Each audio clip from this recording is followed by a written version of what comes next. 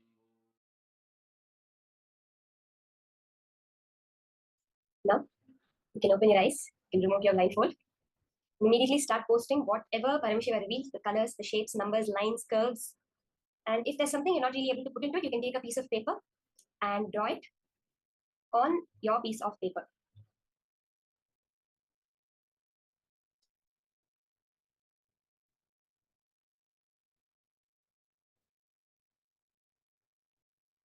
Yes, let's all start posting our answers in the chat. Just do it as a manifestation. See, this is not an exam. This is not some kind of test where, oh, if I get more marks, I have to get more, I have to get less. Nothing like that. This is Paramashiva's manifestation. Whether you saw what you saw is exactly matching or whether you saw is not exactly matching, both are his manifestation. So let it be that, leave it at that. Swamiji said that, it put it on me. I am the one who is manifesting this.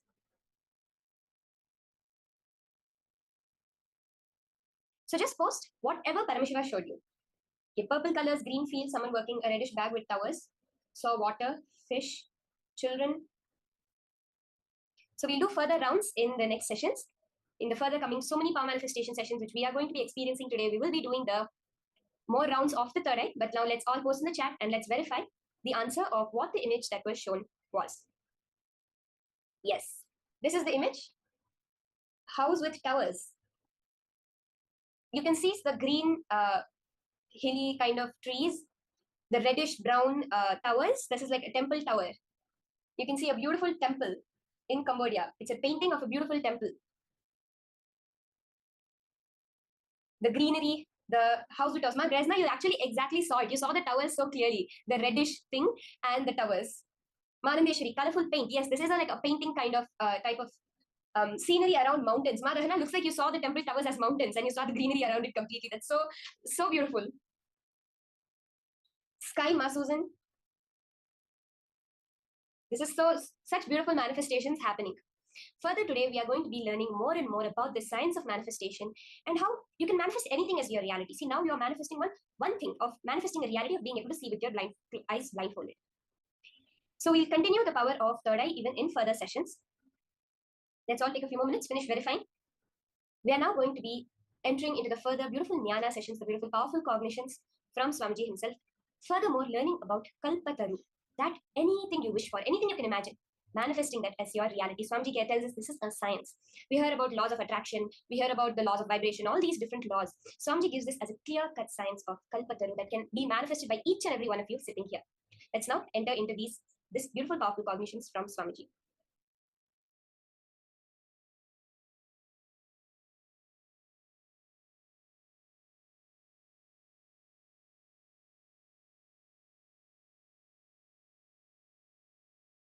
I'm giving you very simple examples. Look into yourself.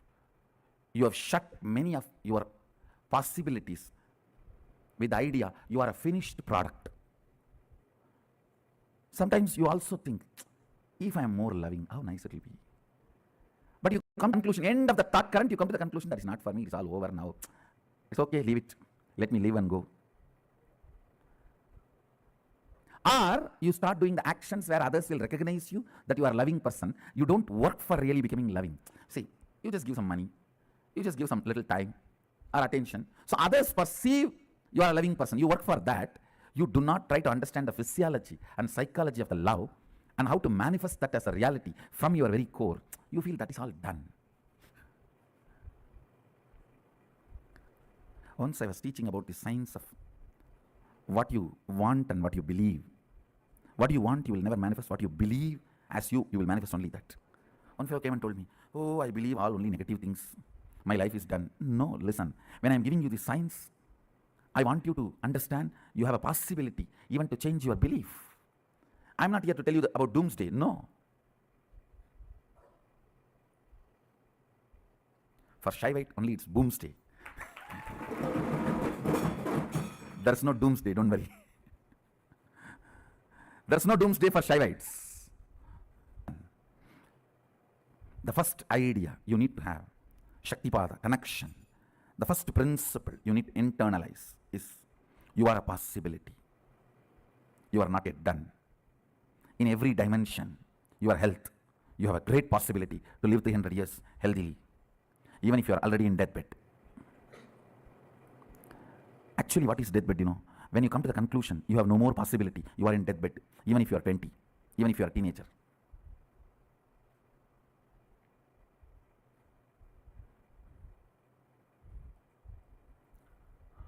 Whether it is a health or wealth or love or relationships or completion, peace, enlightenment or power manifestation. Power manifestation is nothing but a loud statement I am giving it towards the whole humanity. Hey, you are a possibility. Power manifestation is a statement I am giving it towards the humanity. You are a possibility.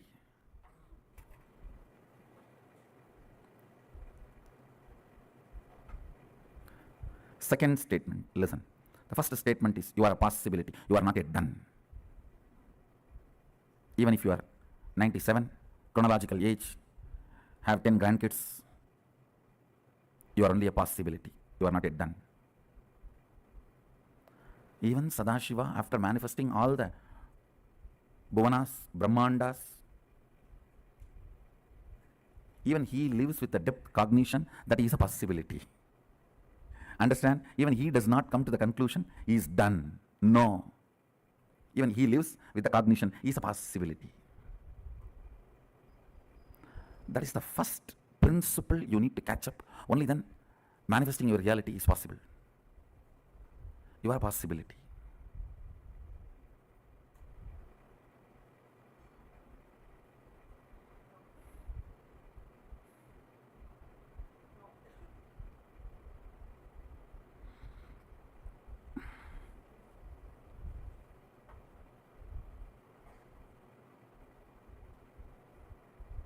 The second statement. Listen to the second statement. All impossibilities you perceive as your patterns, restrictive thought currents, destructive concepts, the patterns you carry, the samskaras you carry, thought currents you cherish, which are restrictive, destructive, which reduces your power manifestation. All of them are dead. Please listen. Listen to the second statement. I'll give you an example. If you think, I want to get up in the morning and do yoga and build my body, but my laziness, you see, morning, any alarm cannot wake me up. If you think you have that lazy pattern, which is restricting your possibility, or that boredom, I really want to learn French, but you see, I'm tired and bored. I don't know when I will open the book and when I want to learn. I really want to learn English, but I cannot stand reading one statement and one sentence. If you think all these patterns are torturing you, listen carefully. The good news is all your patterns are dead, but the person who needs to break the patterns will is alive. Listen, your patterns are not living part of you. They do not live, means they do not exist. You are a living mechanism. They are not part of the living mechanism, which is you. Listen carefully. This is a second statement of physiology of reality.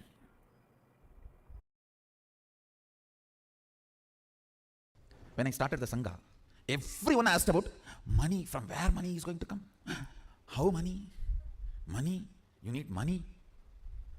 I want to repeat what I said in 2001. I said, I have decided to build something which is going to be best useful for humanity. I know money, human resource, everything needed will follow. I am planning to build something which is most important for humanity, which is going to be the best useful thing for humanity. So naturally, money, human resource, everything has to follow. Understand? Don't plan for success, plan for excellence. Success will follow. I said, what I am going to build for humanity, I'll do it best, most excellent way. That's all. More and more of me makes the Anya come down. Anya means will, to come down, and will starts believing in more and more of impossibility. Impossibility takes over your will. If you think with responsibility, energy flows straight. Means you manifest your reality. But that is also not enough. That's good, but not excellent. Excellence means constantly cherishing cosmic principles as your thought currents. What's the goal? What's the purpose you want to exist? Why do you exist? More and more of cosmic principles. More and more of cosmic understandings. More and more looking up. Understand? The more and more cosmic principles start sinking in your day-to-day thought currents, lesser and lesser blind spot about your existence. What is blind spot? The gap between why and how. The gap between why and how is blind spot. Why you exist and how you exist. Why you want to do something, but how you do something. Why you want to live, but how you live. The gap between why and how is blind spot. That gets healed when you cherish more and more cosmic principles, I tell you. You want to exist healthy, but your whole day goes either in sickness or getting frightened about more sickness. I tell you. You may not even logically be able to connect and see, but a simple thought current. I think this whole cosmos is running with some auspiciousness. Such large existence cannot be accident. Some casual thought current somebody has put in your head by mistake. If you cherish, even that may bring complete healing to your body. I tell you, I have seen this happening. There may not be any logical relationship.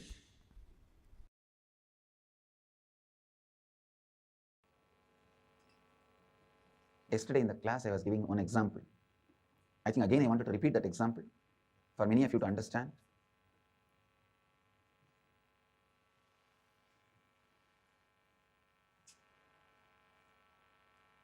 The moment I see this podium, I may feel, wow, it is mine. When you see it, you may feel, no, it is not mine. It belongs to ashram. When somebody else sees it, no, it doesn't look good. When somebody says, no, wow, it looks so nice. You can continue to see Swamiji's for complete form even if he is standing near the podium. Each one will have their perception, idea, cognition about this podium. But the fact is, this podium exists. Please understand the basic fact which can't be refuted as on now, this podium exists. Completion means looking at the fact as it is, then cognizing the perceptions we are putting on it. I am not saying you will not have perception at all, no. But the fact of the cognition, the fact will be the basic cognition, on that you will start perceiving. Please listen. But usually in an incomplete mind, which is complete confusion and chaos, the perception will become the basic cognition, and the fact is neither remembered nor cognized. It is completely forgotten. Please listen. I am explaining one of the very subtle truths of Sankhya Vedanta, developed from Sankhya, experienced in Vedanta. A person who sees the fact as a basic cognition, perception as clearly your perception. In this example, you first see the fact, it exists. Then you add your perception. Like, oh, this looks nice, or this doesn't look nice. This is mine, or this is not mine. Whatever it is, it comes second after the fact is cognized. Then always you will have a space where the cognitive shift can happen. It will not bring suffering to you. But unfortunately, when the perception becomes the basic cognition, the fact is not perceived, any cognitive shift feels as a suffering. Just now I was settled in my life. I have been transferred. Just now I settled in my family. I am having only first child. Already the fight between me and my wife started. Many times, the recognition, please understand. I know it is going above the head for many people. If you practice completion, what I am talking, you will directly catch it. All incompletion is nothing but the fact not being given enough inner space and cognition and respect by you. And the perception itself is given the first priority and respect. If the perception is recorded as a reality in you, which is going to be constantly changing, will give you a deep insecurity and instability in your life. But instead, if the fact is given the place of reality and the perception is given the place of perception, the recognition, the change of perception will not lead to more and more incompletion.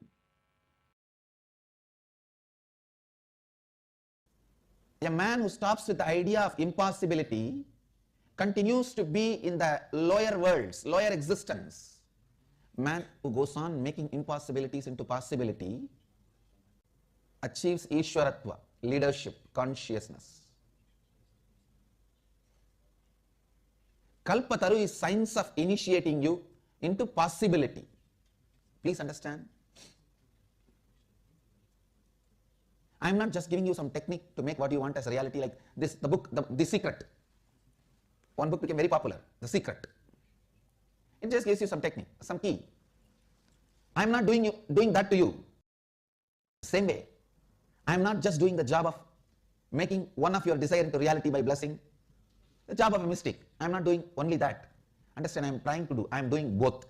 Giving you the science of making what you want as reality and making one of your desire into reality, so that you understand the power of this science and start living this science in your life. So understand the few principles of this science. The first principle, decide not to live with your default future. First, decide not to live with your default future. Second, understand rewriting your future is simply possible. Third, SDHD you carry, self-doubt, hatred, denial you carry. It's the right word I use, SDHD. Self-doubt, hatred and denial. The SDHD you carry is the only obstacle stops making what you want as a reality. SDHD is the only obstacle causing what you want as reality. Listen. Complete with your SDHD, self-doubt, hatred, denial. Complete with your SDHD. Actually, when you are suffering with your SDHD, you hate everything around you. You curse everything around you. You abuse everything around you. You are waiting to blame everything around you. The moment you find one small mistake, I told you, I was telling, this is all fake, this is all wrong, this is all foolishness. It's a very powerful process. I'm going to guide you. Just see all the months going to come. Mark what you want in each month to manifest. Anything great, new, important you want to manifest, start writing down or typing. For example, you want to manifest this by August, coming August, pen. You will see how much of pain coming inside you, that so much doubt, hatred. Oh, many times I tried, I planned, nothing worked out. But never ever you planned consciously. It was always beaten by unconscious self-doubt, self-denial, self-hatred. Understand? Now, listen carefully. To all my disciples, I am giving you the boon. What you are going to plan now, I will make it into reality. So my powers are more powerful than your self-doubt, self-denial, self-hatred. Drop your self-doubt, self-denial, self-hatred. Drop your pain. So sometimes even after Swamiji blessing, I did not manifest it. Stop. Drop all that unconscious vague thinking. First step, get a printed paper, calendar of this whole year. If you don't have, at least open it on your laptop screen. And mark what all you want to manifest by what date. For example, you want to have double the amount of salary you are having now by September. Mark that. You want to make $1 million by March. Mark that. You want to marry this person by June. Mark that. You want to have a new house by this month. Mark that. Listen carefully. When you are marking, see how much of pain, anger, frustration, doubt, impossibility, violence, all that is flowing in you. See, be very clear. You never ever trusted your life or your ability to manifest or your future possibility. Your whole inner space thinking was sorrow, extreme delusion, frustration, impossibilities. You always, even if you want to manifest a simple thing which you can easily do, just ordinary, maybe a few $100 worth of gym membership and building a body. Just you want to manifest that. Pen that down. Next 6 months, I'm going to work out. By July, Guru Purnima, I'm going to have six-pack body. Pen down. You will see so much of impossibility. Oh no, I tried this for last 20 years. And the first time when you were a baby, when you started walking with baby steps and failed, collapsed and hurt yourself here, there, from that you will start visualizing all the impossibilities and raise the struggle and convince yourself it is not possible. Why waste money on gym membership? Leave it. Understand? Death happens when you stop breathing. Death starts when you stop trying. Death starts when you stop trying. Death happens when you stop breathing. When you stop breathing, it is called death happened. But death starts when you stop trying. Pick up the calendar. I'll give you a few minutes. If you need, print paper, the 12 sheet. It's only 12 sheet. You can print it. Because today what I received from Paramashiva is extraordinarily powerful truth. He said beautifully, people don't manifest their future because they have so much of anger about their past failure, frustration with life, cursing the life because of their imagined impossibility. When you sit and pen down this 12-month calendar, you will see all that flaring up in you. Understand one thing. Stop reacting when you are agitated. Stop flaring up when you are feeling impossible. Stop responding to yourself when you are frustrated, angry. I tell you, highest renunciation, greatest tyaga is renouncing your self-hatred.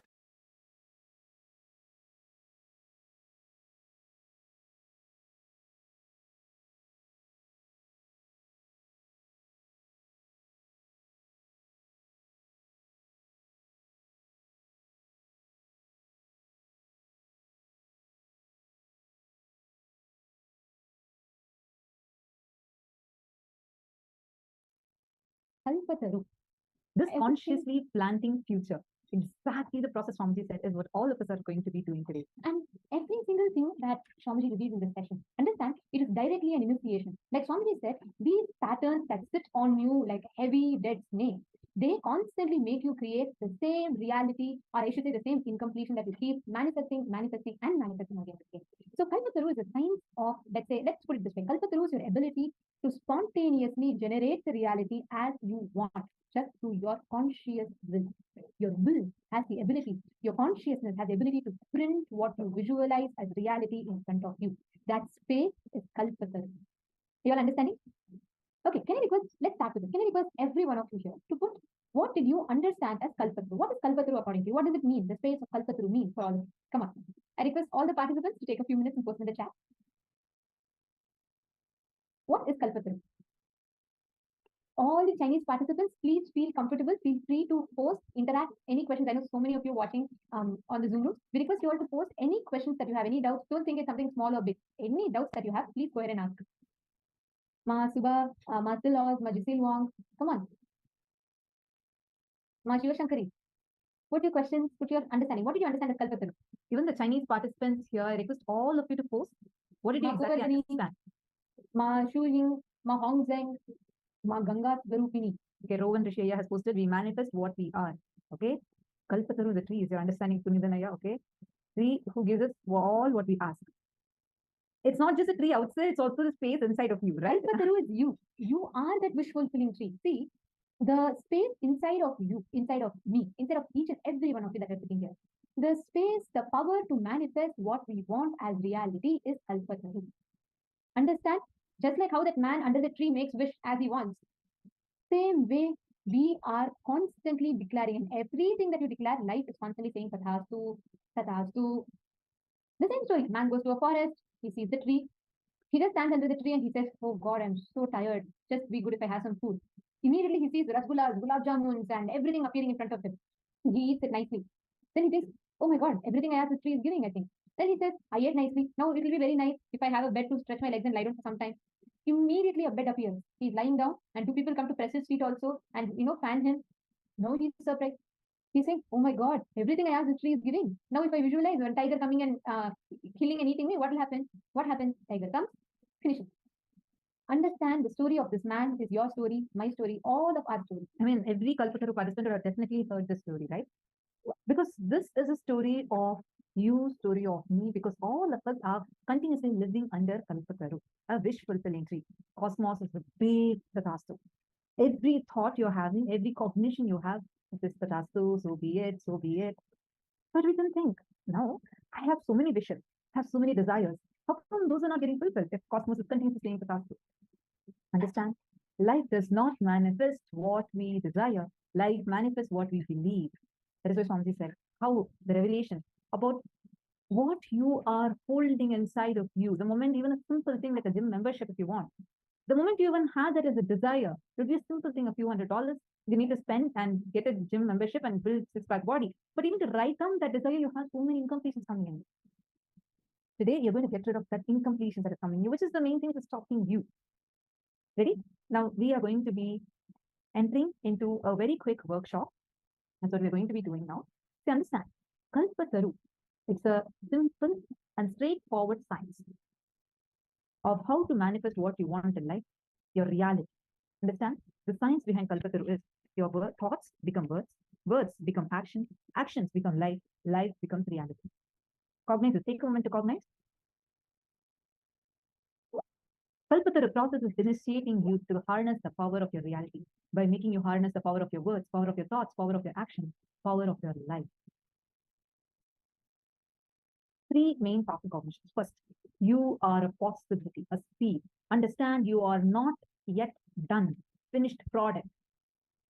You are opening and happening. You are a seed. All your patterns you think which stops you, restricts you, puts you in impossibility, stops your growth, stops you manifesting your reality, everything, all of them are dead. They do not have independent life. Your will is the only life energy, living organism, living mechanism, the living principle in you. If your will stops giving life to your patterns, they cannot exist. Now, we all are going to be doing a very interesting process, a consciously planting your future process. So listen very carefully. The conscious creation of your future, the power of what is going to happen in the next moment of your life, it is in your hand. What happens in the next moment of your life is in your hand. Every moment, how life creates, how life manifests, you're consciously how you create space, that's how it manifests as reality. The power of that is in your hand. So now understand. Listen to this part carefully. Actually, the science of Kalpataru is mentioned in various scriptures about how your thoughts have the powers to become reality. And now you're going to do a 5-step process. The science is a 5-step algorithm. And you're going to do it, take it with one desire. You're going to pen down one desire. For example, I want to become a millionaire, or I want to become extremely fit. I want to have a 6-pack body, or you want to have a, a big career that you were like, getting a dream job, whatever. Pen down that one, any one desire. Don't start penning down all your desires. No, we're going to do one by one. Pen down any one desire. And the moment you pen that down, so many doubts would start popping up in you. So many impossibilities, suffocation around that desire, right? Take a moment, pen down one desire. Now, as all those doubts, hatreds, and suffocations, impossibilities are popping up in you, write down all of that. Nithyananda, Maslantika, Sudeva, Anil Budvaniya, Nithyanandam. Actually, all those that are watching us on YouTube as well, each of you are part of this program. So you all can feel free to keep posting your questions. And also, please do these processes. Understand, it's not just the people who are sitting here. Even for those of you that are watching us, please make sure you are taking your time. You're doing these exercises. These are powerful processes. Now, you're going to be penning down any one desire. And after penning down that one desire, take a moment to write down all the impossibilities and suffocations. Please start. Once you pen down the suffocations, we're going to look in. I'm going to actually show all of you a slide with the 5 steps clearly put. Pen down what is the source of your above beliefs. What are the incidents that created this belief? I request all of you to start. Please do the first 3 steps, then we'll guide you through for the next.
Now, all of us have all the impossibilities and incidents that are coming. I have already finished writing. If you all have finished writing, and I request everyone to put yes in the chat. If you've all finished writing the impossibility. See, it can be anything. It can be, oh, my boss will not allow it. My spouse will not like it. I don't have enough financial support. Or, there's a lot of risk stakes that high stakes. So whatever you have written down, please put. Okay, I see some questions that have come. Mahalin comes asking, what about taking accountability for what I manifest? Yes, that taking responsibility for what you have manifested is what is going to give you more power to manifest more confidence, because you will know more and more strongly inside of you. It is you who is manifesting your reality. There's a phrase, be careful what you wish for, a limited thought. Well, be careful what you wish for. When you understand the science of Kalpataru, you will understand it is not what you desire, but what you believe. I would say, be careful what you believe inside of you, because that is the source of what is happening as reality. Actually, Ma, if you think it is our desire that manifests, none of us desire we have to suffer, right? Any one of you here desire, every morning we pray, oh Swamiji, somehow give me suffering today, give me suffering today, give me poverty today. No, right? Nobody prays like that. We all desire to be wealthy, we all desire to be healthy, we all desire these things. We all desire to have a good life. But desire is not the one that manifests. Your belief is what manifests. Every morning you sit in front of Paramashiva and you pray, Paramashiva, please, Swamiji, give me $10,000 by this week. I want to manifest $10,000. But inside you, what do you believe? Inside you, what language do you speak to yourself? When you say, you tell yourself, hey, what $10,000? Last 2 months, you've not even paid back your the $2,000 you borrowed from your friend. When you're talking about $10,000, inside you, your mind speaks that language. And as long as your belief is different, that belief is what is manifesting as reality. So like she said, you have to be careful not what you wish for, but what you believe in. Because your beliefs, your cognitions, what you ferment inside your inner space, that is what manifests as reality outside. Krista Hateman, where are you from? Nice to see you. Nithyananda, where are you from? Lita is asking, so it is the power of will right now. See, unfortunately, the moment we use the word will, so much of pain we have associated with it. Yes, it is the power of will. But it is the power of space inside of you, where harnessing the power of words, power of thoughts, power of feeling, and power of living, you manifest what you want in your life. Understand this. It is the cognition that manifests your reality. You first need to do some completion. See, now we have written down, all of you, I hope all of you have written down, where all, first you have written down one desire that you want to manifest. Second, you have written down the cognitions, that the incompletions that get triggered. For example, I'll give you a simple example. Let's say, oh, I want to lose weight. Let me say I have that as my desire. And the moment I'm thinking of it, okay, I'm having hundreds of incompletions. I had tried before, I have not done it. I have done this too many times. I may not ever be able to do. Oh, I eat very little, but look again, I'm gaining so much weight. All these are the incompletions, the suffocations, the impossibilities that are surfing up. The moment I'm having this is a desire. And there's one more voice inside mocking, hey, how many times will you take the same declaration and you're failed? That whole incompletions is boiling inside of you. You have written that down, right? I hope all of you have written down that. The next step is to see, when did you start building this? Go back to that. Write down that incident which started this belief in you, the earliest memory of when first time. It can even be just few years ago when you started gaining weight, you tried and it never worked, and that's the incompletion you're suffering with. See, all of us have, at some situation in our life, we would have created this belief. It is our belief that manifests as reality. But that belief is generated due to some incident, correct? Most of the time. Let's use this example where Swamiji had told in the previous session, right? Let's say you were walking next to the beach, you see someone being robbed and murdered in the beach, just being shot. That becomes such a strong incident in you. You are afraid that if you become wealthy and you walk next to in the beach, you will just be shot like that. It's a strong belief in you. Now, that belief is what will keep manifesting as reality. You consciously believe you should not be wealthy. You make a decision inside of you. That decision is what will manifest as reality. So listen very carefully. All beliefs, good, bad, right, wrong, is all created at some point in some situations of our life. Now go back to your life. Trace what was the exact incident that it started. If you believe that you're not good enough, you're not creative enough to find resources for wealth, go back.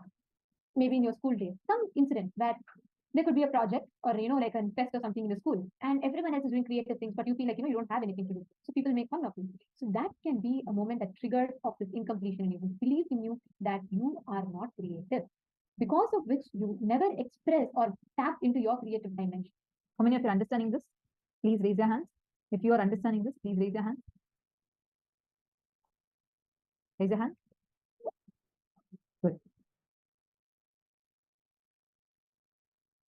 Now, shall we all go back and now complete that incident? We're going to go back, write down that incident clearly. There are so many new participants. I just want to ensure that all of you have also understood. All the first timers that are here, have all of you also understood? Anshali, Nithyanandam, Anshali, Jenny from US. Jenny, Anshali, can I request all of you to be on camera? Jenny Zan, Autumn, Grace, Jenny Tran, first time of the first day. Can I request all of you to please come on camera? See, these sessions are very, very important because for the initiation that we're going to be having today, when Swamiji is going to be coming and blessing us, these exercises are very important for us to be prepared with. So do not miss. So please be in the camera and please interact with us. Share, keep letting us know how much you have completed, how many exercises you've finished. Can I request all of you to please put a message in the chat? Whether you have understood what is the step you're going to do now. Very important process you all are learning. This process is one of the most powerful processes that Swamiji has given. The process is called completion. Actually, was watching an interview of very famous celebrity, Jackie Chan. So in his interview, this was like 2 years ago, I was watching his interview, and the person, the interviewer asked him, he asked like, how it feels to be such a popular celebrity and like, living so many people's dreams. He says, I might have earned millions of dollars, but still deep inside of me, I'm holding on to my past suffering and sitting with that past suffering in me. I was like shocked. I understood the value of the truth Swamiji has given to us. This process can liberate you from the burden of past, which even millions of dollars, millions or billions of dollars, or being a celebrity who so many people love, all that cannot give you. End of the day, when you are with you, yourself, how you feel about you matters. I felt so grateful to Swamiji. What an amazing technique and experience Swamiji gives us. Do this one process of completion. You will see immediately the suffering in you will just get healed. You'll be relieved from all that suffering. Now, Karen Siva has posted, not sure what event is preventing me from manifesting. The belief you carry, for example, you want to build a new house and you feel it is impossible. You feel like money is such a problem. You feel like I have tried manifesting like this before and I cannot do it. It's such an impossible thing for me. Trace back, may not be building house itself, but for some other desire. This is the same thing you would have experienced. Look in. What was the first time when this started in you? Might be just 2 years ago, 3 years ago. Go back, look in. Now, what you're going to do is you're going to go back to that very incident of what had happened, relive that. Remembering is different, reliving is different. Reliving, you're going to experience everything happening in the exact same manner. Like you'll actually see the same color dress you're wearing, the weather, and you'll go back to that age when you had this experience and relive completely, go through the whole thing completely. Then you will see the heaviness just disappear, just relive. And then again, visualize your one desire as if it has already happened. And it should be in extreme detail. See, for example, when you are visualizing, let's say you want to, let's say you want your house owner to give you an extension of 1 month to pay your rent, or you want to pay your rent to your house owner. Very simple, right?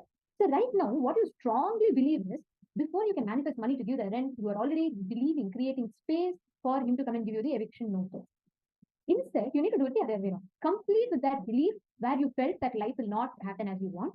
Once you complete with that, you're going to be creating space for you to go and for the house owner. Visualize it in elaborate detail. Like you visualize, close your eyes, visualize as if your house owner is coming. He's talking to you, he's asking you about the rent, and you're handing him over the money, you're counting, and visualize what source that money came from. Everything so clearly, and visualize as if he's happy. So you're going to create that whole scene in your inner space.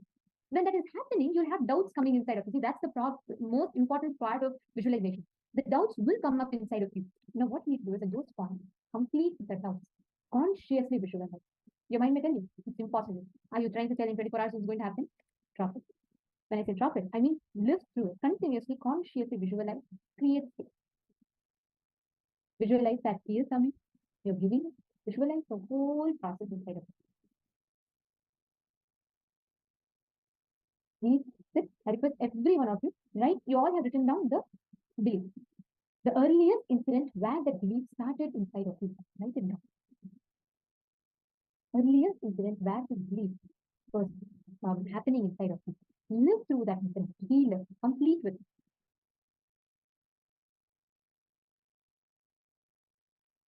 Take a few minutes, every one of you, please spend down. And when you're relive it consciously, as if that incident is happening to you right now, like you're living through it right now in this moment. Please start, because every one of you will do this.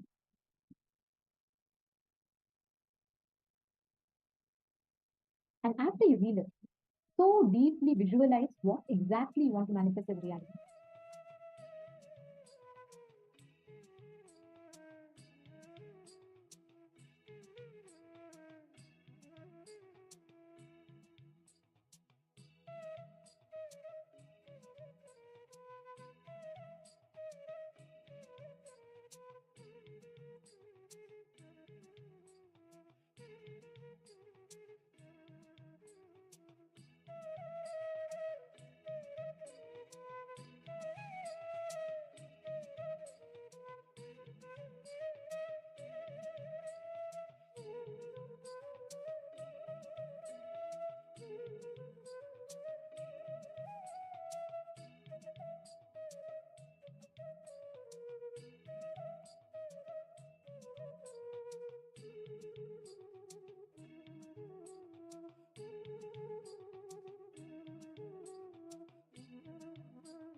Now, please relax slowly, very slowly. Please open your eyes. Please open your eyes slowly. Please settle down. Relax. Now, please understand the exact happening as you visualize, as you created the space for, that is how it will manifest. Now, can I ask each of you to fix a date by when you want to manifest it? You can pick a date, like for example, by 20th of September, by 14th of September, or by 5th of November. I want to have a house. I want to have a new job. Fix dates, okay? Please bring a calendar. Please print a calendar and bring. If you do not have a printed calendar, then please draw a calendar. That's all. Simple. Just create a calendar on a paper. Write the exact date, and you're going to be keeping a coconut on that date.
Now, let us prepare for a very powerful power manifestation we are going to do on how you can consciously plant your future.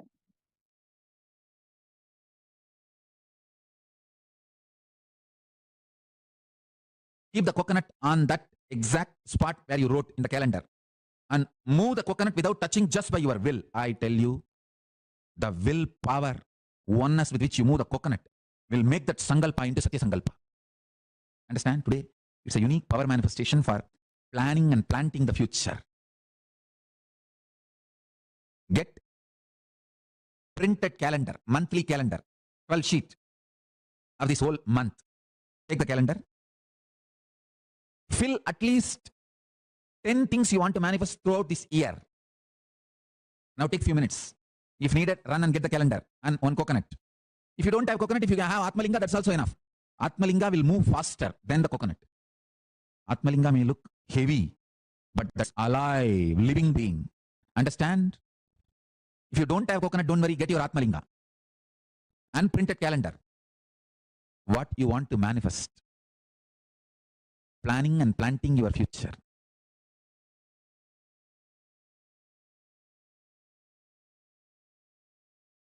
Planning and planting your future.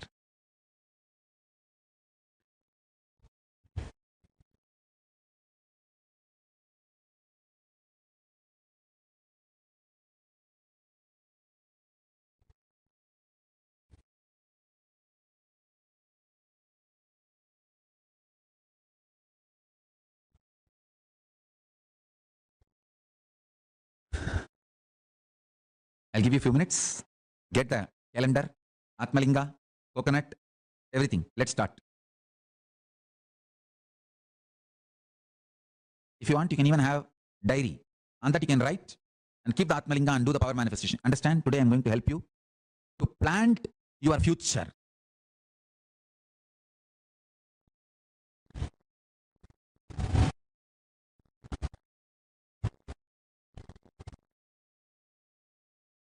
Listen. Please listen. First, come to the space of oneness. Pen down at least 11 things you want to manifest. Minimum. Maximum you can go even up to 365. But minimum 11. Exactly on the same date you want to manifest that, pen down. I'll give you a few minutes. Come to the space of oneness. Decide you are planting your future and pen down this. Listen carefully. Don't have a SDHD. Don't have self-doubt, self-hatred, self-denial. Whether I'll be able to manifest this or not, will it happen or not? Forget about all that. Pen down.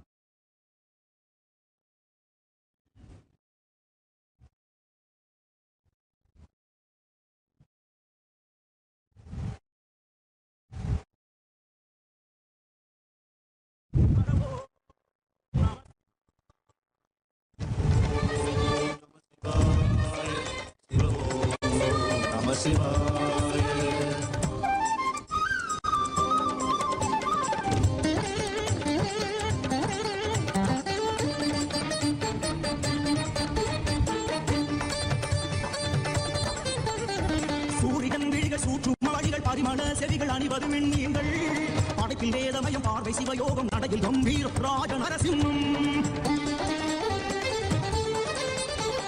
சூரியன் விழிகள் சூற்றும் வழிகள் பரிமள செவிகள் அணிவது விண்ணியங்கள் படைப்பில் வேதமயம் பார்வை சயோகம் நடையில் கம்பீரம் ராஜ நரசிம்மம் ஆள்காட்டி விரலோடு பெருவிரலை சேர்த்த விதம் ஆள்காட்டி அமையாடும் ஸ்ரீருத்ர சதாசிவம் மனதில் எப்பொழுதும் குரு ஈசாவும் நாட்டி மறவாது கைதொடுவோம் தருவாயை அருளாசி சதாசிவ பிரம்மம். Then I'll guide you.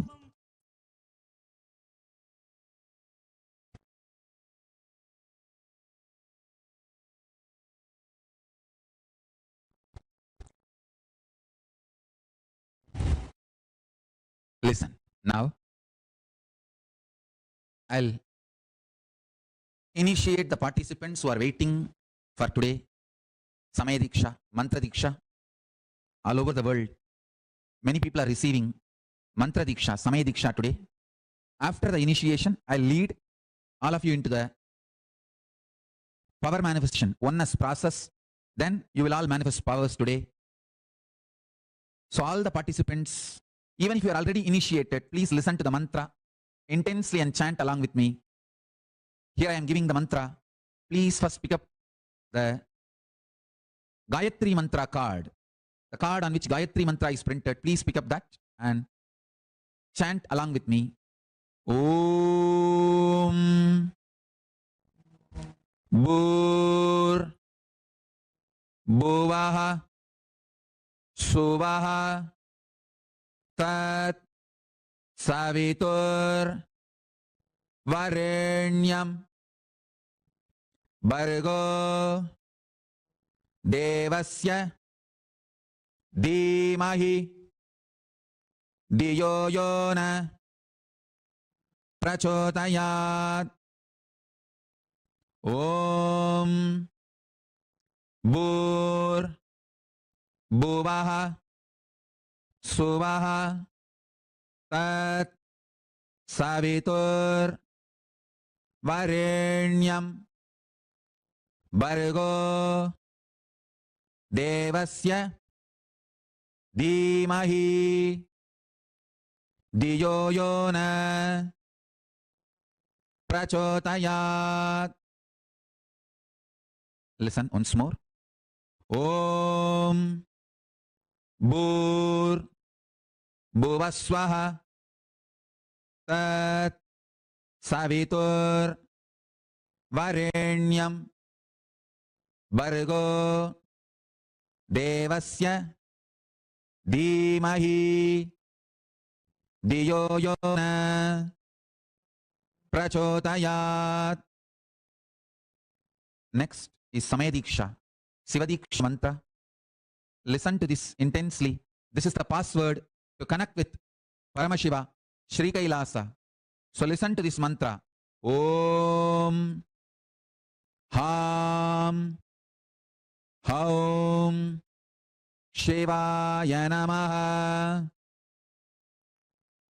Om Ham Haum Shivaya Namaha. Om Ham Haum Shivaya Namaha. Yes, now I'll give you the Mahavagya. Om Nithyananda Paramashivoham.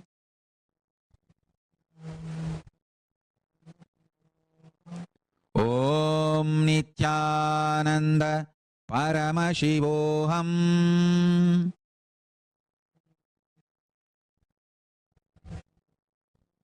Om Nithyananda Paramashivoham.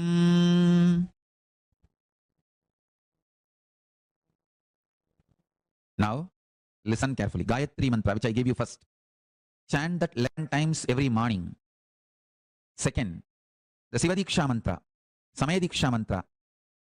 Chant that 108 times after the puja in the morning. Mahavagya, Om Nithyananda Paramashivoham. Chant whenever you want to manifest powers. Now, let's start the process of oneness. Keep the Atma Linga in your hand and sit straight. You don't need to close your eyes. You can be watching the screen. You can sit with open eyes. You can see me walking in and around.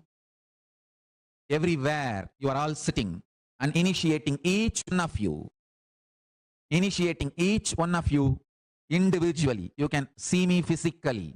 I'll be there in every center, every adinam, every ashram to initiate all of you.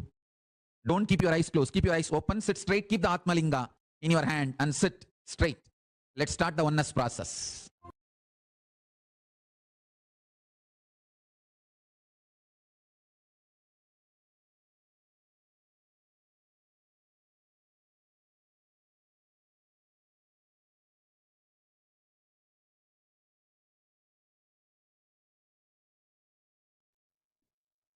Yes. Now, we, each and every one of us, are going to manifest this. As Swamiji said, that conscious decision, what you want to manifest as your future, has to happen. Swamiji says, whether it's your belief, which goes on saying that I cannot do anything, or your desire that I want to do, I want to do, I want to do, both are irrelevant when you make a conscious decision.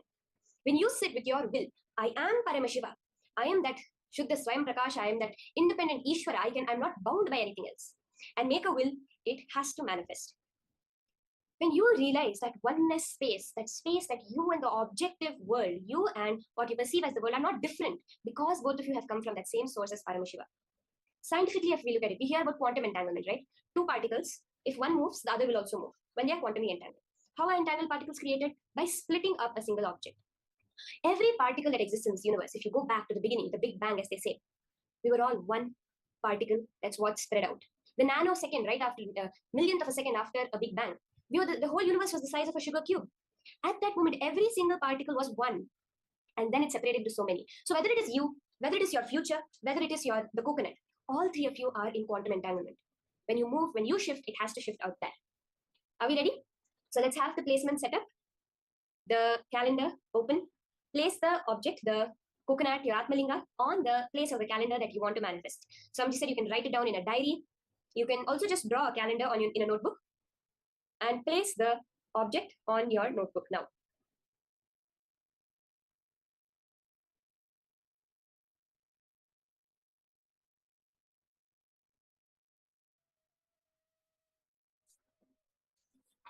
So let's all write down, quickly finish writing down whatever we have.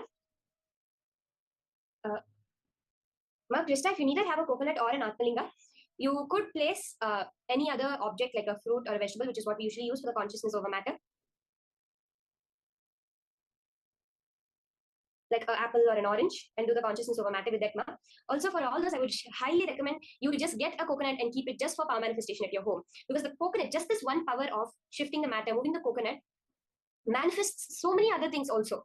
So because of that, I would highly recommend everyone to just keep one coconut in your home just for power manifestation. Whenever you go out next, you can just get one coconut and keep it just for the power manifestation.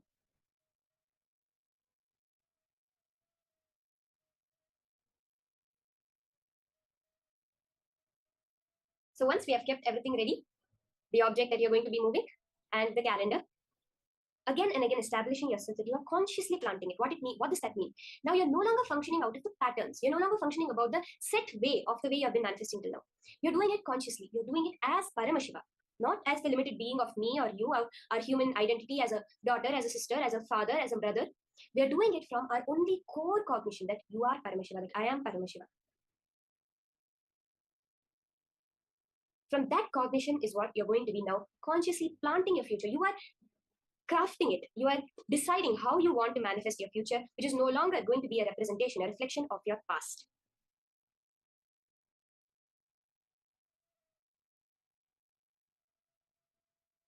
Have you all finished?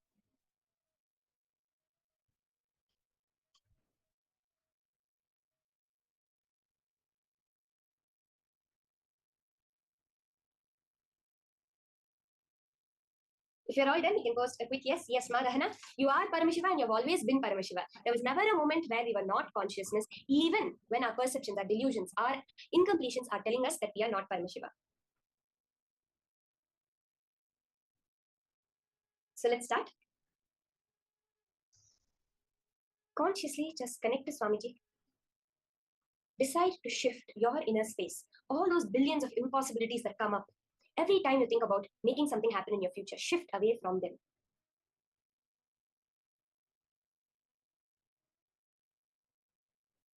And as each of you are manifesting, see, don't focus on moving the object. Instead, focus on shifting the inner space. You are consciously. Keep it. Consciously decide, visualize that what you want as reality is manifesting. Whether you have Atmalinga, whether you have coconut, you will see each of them is moving. You will be able to see that manifestation happening. So consciously visualize, create space inside of you, and just manifest them as reality. Continuously chant. Swamiji initiated all of us into Mahavakya as well. So please chant the Mahavakya, Om Nithyananda Paramashivoham. Swamiji himself had taught, initiated all of us, right? So please start chanting. I request all the participants, please keep the coconut on top of your calendar. All the viewers that are watching us on YouTube, understand this is a very powerful process. Where you are does not matter. Sit now, Ma Suzanne Davidson and Ma Vishwanatha Kanya and Ma Atlantica, Anil Budwania, Samuel Hegeman. I request every one of you, please sit now. Hold the coconut on the calendar. Keep it on a calendar.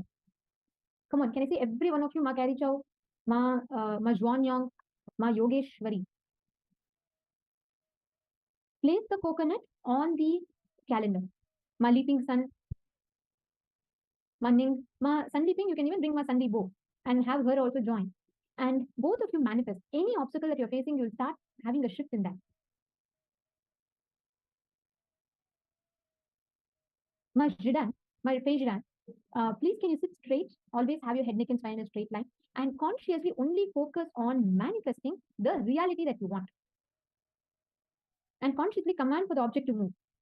Ma Juliet, Ma Haitria Liu, Ma Patricia, Ma Xu Jiang, Ma Jen, Ma Zenzang, Dan Zhao, Jenny Tran, Miao Zhang, Ki Xingxian, Marianne, Tuai Li, Li Bo Zhang, Ma Mona Said.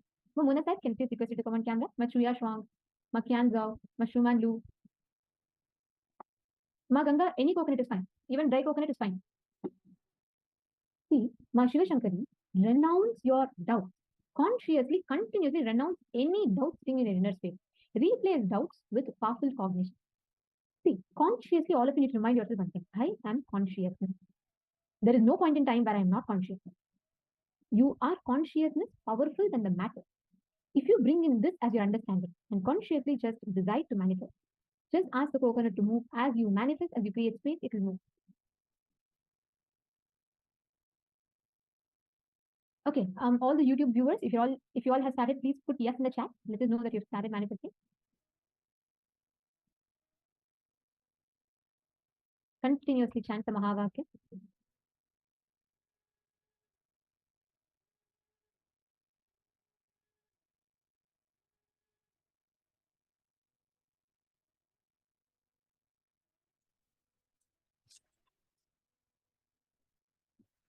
Chant the Mahavakya. Straight.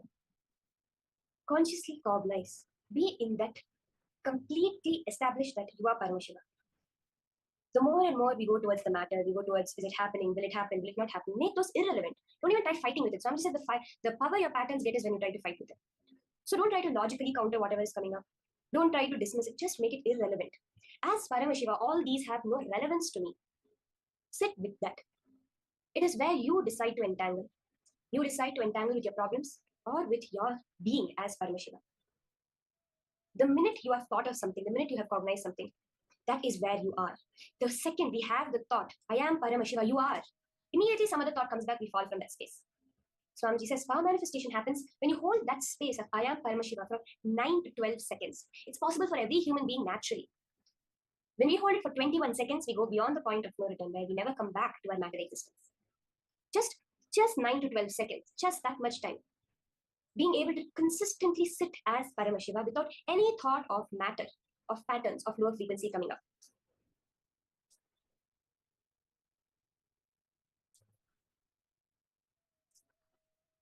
Don't engage with the impossibility. Mashi Lakshmi, don't engage with the impossibility that comes up. Let it be there, let it go by itself. Don't even engage in it. Don't think, should I complete with it? Or should I renounce it? Should I create it? Should I hold it? Should I look into it deeper? Just dismiss it completely. Look away from it. See, every time a thought comes up, when the next thought comes, it is replacing that. Replace your every thought with I am Paramashiva. The thought comes, this much time you've been trying to do it, it's not happening. I am Paramashiva. Don't even say I am Paramashiva, so all this cannot touch me. I am Paramashiva. That's the truth. You cannot be anything other than the ultimate. You cannot be anything other than Paramashiva because he is the only being alive in this universe. That is why when we see a dead body, we say the person has left the body, right? We don't say the person is still in the body. Why do we say that? Because that soul, that reflection of Paramashiva in it is no longer there. It is Paramashiva who is living your life, which you are perceiving. Even till today, when you have not gotten that cognition, it is only Paramashiva who has manifested it. Now you are deciding to recognize that Paramashivatva, that true natural existence of you. So sit, and anything comes up, don't engage in it in any way. Don't try to reply. Don't try to fight with it. Don't try to renounce it. Don't try to give it up.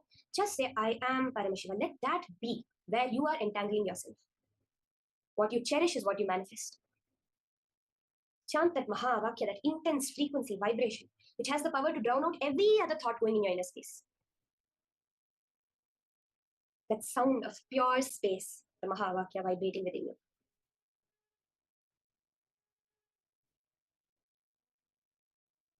Now, Karin, actually, completion and unclutching are not opposites. When we think completion, usually we think of it as working with the incompletion. But completion is actually getting rid of it, making it irrelevant to your life. Let me give you this small example. Kima, listen. Now you have a toy. Okay, when you were a 3-year-old, you had a Barbie doll, let's say, which you are very attached to. If someone takes that from you, you literally want to just destroy everything. You throw, you cry, you throw big tantrum till you get that one toy back, that one doll back. But now, when you're whatever, 20, 30, 40, 50 years old, you're not even going to bother about that, right? If that Barbie doll is there, you'll give it maybe to some other kid, your kids or your grandkids or some other kid which you need to give to play. You'll not even bother about it. At that moment, you are complete with it, right? You're complete with that incompletion that of someone taking away the toy and you throwing a tantrum. But you're no longer even engaging in it. It's irrelevant to you. It's like if the toy suddenly comes and says, I'm liberating you from the clutches which I had on you, you're going to laugh at it, right? The same way, let you make all the impossibilities irrelevant with the higher cognitions that are coming.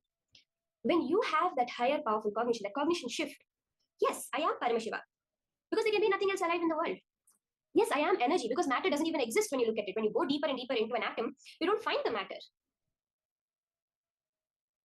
So because of that, I have to be energy. And what do I know as energy? Guru, Paramashiva, as Swamiji. So if I am Swamiji, Swamiji can manifest whatever he wants. Make it irrelevant through that. Do not try to logically reason with it, saying that no, this is not right to have. Swamiji is telling me I can do it. Just have it as a clear cognition. This is the truth, whether or not I am experiencing it at this moment. Ma Jennifer, that's awesome, ma. Ma Jennifer is saying that her Atmalinga moved for 2 of the dates. Yes, ma, move it for all 11 and make it as a manifestation. We'll have a few more minutes of manifesting this power. Ma Kirin, okay. No, ma, if we declare something and we don't do it, it causes a hangover. Like Swamiji says that, he gives the example of how a kid is born and however far he goes away from the mother, he's still connected. The same way, any word you give, any thought you give, even to yourself, is always connected to you until you consciously complete it or not. What I'm talking about is incompletions, impossibilities. If you say that, I want to make this happen and it does not happen, so many times it has not happened, so you declare that tomorrow also it's not going to happen. Completing with that impossibility. But when you give a word and having to fulfill it or not is a complete different thing that we learn very detailedly throughout the whole Paramashivoham. So you will be learning about more detail about how completing your word and what exactly happens in the science of integrity when we learn.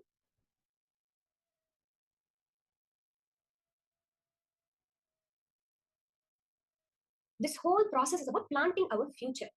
Whatever commitments we have given in the past but have not been able to fulfill, whatever possibilities we want to manifest now in the future, making those happen no matter what by cognition shift.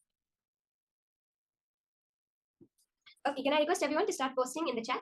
Ma Kareem, did that answer your question? Did that clarify, ma?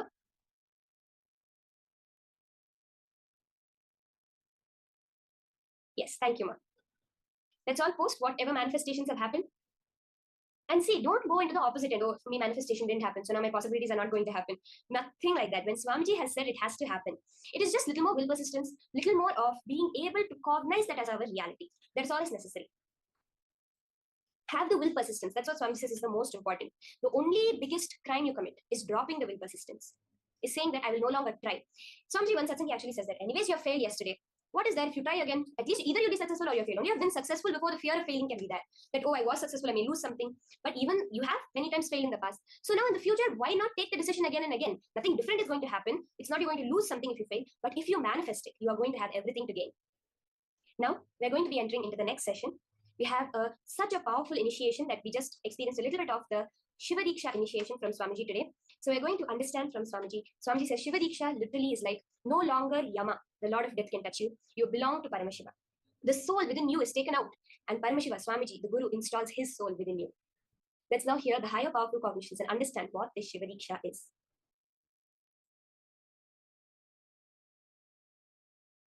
Shiva Diksha is all about shifting the way you function from powerless cognitions to powerful cognitions. That's all. Shiva Diksha is the way to shift you from functioning from powerless cognition space to powerful cognition space. Listen carefully. Understand life. Listen carefully and understand life. I will repeat. First, your inner space is like a software which decides how your life will be. That's the first understanding. Second, if the inner space is filled with powerless cognitions, powerless, suffocating, wrong ideas about yourself, about your world, about God, it can be more and more suffocating, making your life difficult. And if you can start building the content of your inner space, powerful, start functioning from powerful cognitions, truths, understandings about you, world, and life, you can become enlightened, manifest powers, and all possibilities. Now listen carefully. The good news I have is your inner space can be beautifully reprogrammed. It can be reprogrammed with powerful cognitions. It can be reprogrammed for enlightenment. It can be reprogrammed to manifest the state, space, powers of ultimate Paramashiva. I am describing the whole sacred secret as it is. Maybe at some time catch up with the signs I am revealing. Listen, listen intensely. Maybe the modern day science will catch up with what I am revealing at some time, sooner the better for the humanity. Listen, your bioenergy is left inside your body when you assume the body. Like a snake, it just goes into your Mooladhara chakra and rests coolly in the Paramashivoham. Between the age of 0 to 3, the first starts at one point, you start feeling, I exist. We say, na, the time I remember me. That happens between 0 to 3. The earlier it happens, better for you. The earlier it happens, the being is higher conscious. People who never miss that prajna, I exist, are incarnations. They miss just for a few days or few weeks, but within 1 or 2 months, get that I exist are yoga prashtas. I have so many yoga prashtas in my Gurukul. These kids, they wake up to the reality, I exist. Visualize your bioenergy as snake, and that idea you exist, that prajna, is the Nagamani. The golden diamond develops on your bioenergy, snake's third eye, on that forehead. Now, when that starts, that is when your life starts. The perception of your life, the experience files of your life, good, bad, right, wrong, the binary logic, or the Nyaya Vaiseshika logic, whatever you evolve as your existence, or the lessons of your existence starts happening from the time your prajna starts feeling its existence. Prajna means you start feeling, I exist, me, I am conscious. Now, that I exist starts developing upadhis. I am male, I am female, I am good, or whatever. I am good in something, I am. So these upadhis, the identities, ideas, patterns, starts getting evolved in and around you. Listen. When you get the prajna matured, that happens by the age of 7. The prajna means that your existence getting matured at the age of 7. By the age of 7, that starts happening. That is the time you start developing your will. This is what I want. This I don't want. This is the way I will be. This is not the way I will be. That will starts getting developed.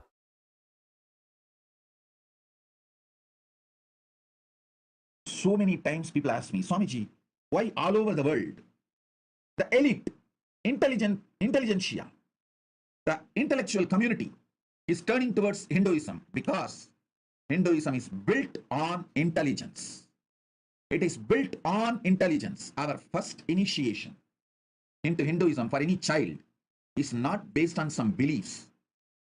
The Hindu baptizing methodology is not based on any beliefs. It just teaches you how to awaken your consciousness, intelligence. The first baptizing, Hindu baptizing initiation statement is Bhur Bhuva Suvaha Tat Saviturvarenyam Vargo Devasya Dhimahi Diyo Yona Prachodayat. I meditate on the highest intelligence which awakens my intelligence. I cognize the highest tejas which awakens my intelligence. Now, through the initiation I am going to give you all, I awaken the Paramashiva in you, make you all manifest the ultimate life, Paramashiva. As Paramashiva has blessed me, he himself has manifested in me, I will make him manifest in you all now, because he has authorized me to manifest him in all of you. Listen. Listen intensely. I'll give you some of the most guarded, secrets of the spiritual world. In the spiritual world, there may be some gurus who experienced ultimate within them, but they will not know how to teach. There are some, even if they know to teach, they do not know how to transmit the experience. There are some who would have had experience, but not the traditional initiation. There are some who would have had experience and initiation, but may not know how to transmit. There are some who would have had initiation and experience and even know how to transmit, but they may not have received initiation, the right to transmit. That's called Acharya Vishaya. Even if you know the method to transmit to others, you should be ritualistically initiated, authorized by the Guru Parampara through Acharya Abhishekam. Means the right to initiate others should be given to you ritualistically by the right authorities. There are some who may have capacity to transmit the initiation and in turn initiate others. In every level, he gave me everything just by making one right decision, making this body happen in Thiruvannamalai. That ecosystem gave all the 16 things needed for an ultimate guru. Intellectual knowledge, enlightenment experience, right to transmit the intellectual knowledge, right to transmit the experience, proper initiation into intellectual knowledge, proper initiation into enlightenment experience, proper initiation to initiate others into intellectual knowledge, proper initiation into initiate others into enlightenment, proper initiation to initiate my disciples, to authorize them to initiate others into intellectual knowledge, proper capability to initiate my disciples to teach others the intellectual knowledge, rightful initiation to authorize my disciples to empower others with enlightenment experience, proper initiation to initiate my disciples to empower others with enlightenment experience, initiating my disciples into enlightenment and initiating them to transmit enlightenment in every level, totally 16 level. All 16 he showered on me. All 16 he blessed me. So with his grace, compassion, and the authority, with his grace, with Paramashiva's grace and Paramashiva's compassion and the authority Paramashiva showered on me directly and through the unbroken Guru Parampara, chain of Guru Parampara, I initiate all of you into Paramashiva Jnana, Paramashiva Advaita, intellectually, experientially, ritualistically, and giving the Shakti Pada, Shakti Nipada initiation. So understand, this initiation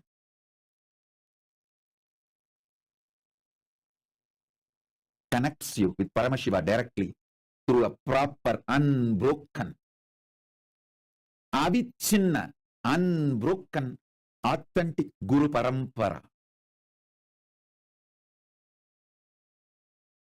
See, I'm going to give you 5 initiation now. Imbibe that completely and type it as a message in your chat so that I know you got it completely. First, listen.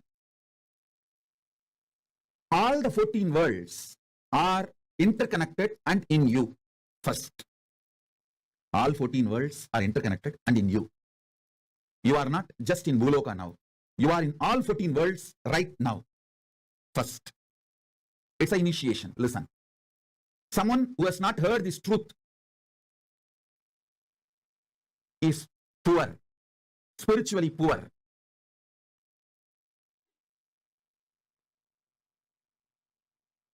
So listen. First initiation.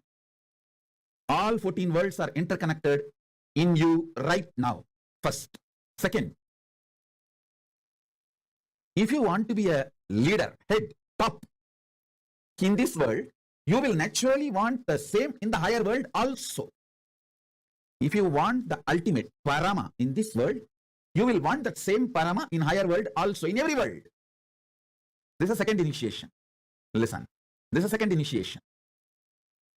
Third,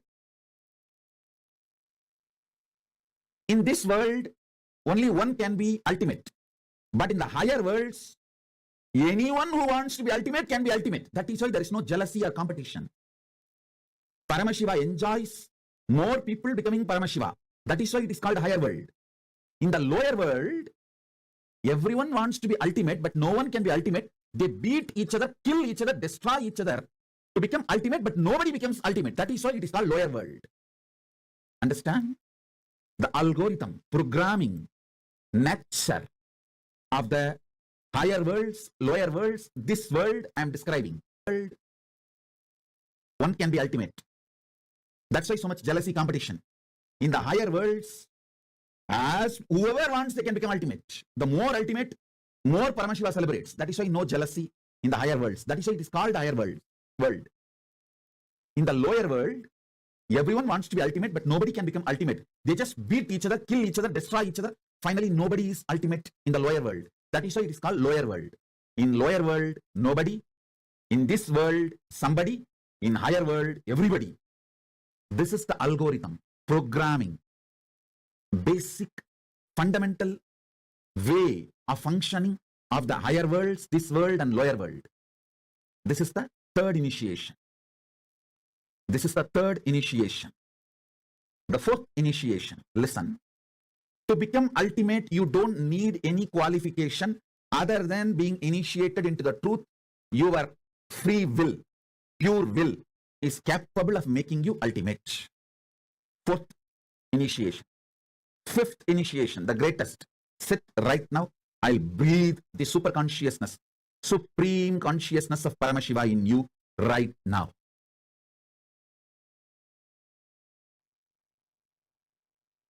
Listen. Normally, when you get a password, mantra, you need to repeat it, master it through your practice. But if you receive the same mantra from an incarnation, he has already mastered it. I have already mastered the mantra. This key will directly start working for you. You do not need to do anything specific, special. For example, normally, if you receive a mantra with a 5 letter, 5 syllable, you have to do akshara laksha, means 5 lakh times you need to chant that mantra to achieve the mastery over the mantra. It's called akshara laksha. Each syllable 1 lakh time, 100,000 times. If you get 8 syllable mantra, 8 lakh times you have to repeat it. But with me, I have already mastered this. So to all of you, I am giving this key. You can directly start applying it, using it. Listen. I am going to give you 4 mantras. Gayatri mantra. Then Shiva Diksha, Shiva mantra.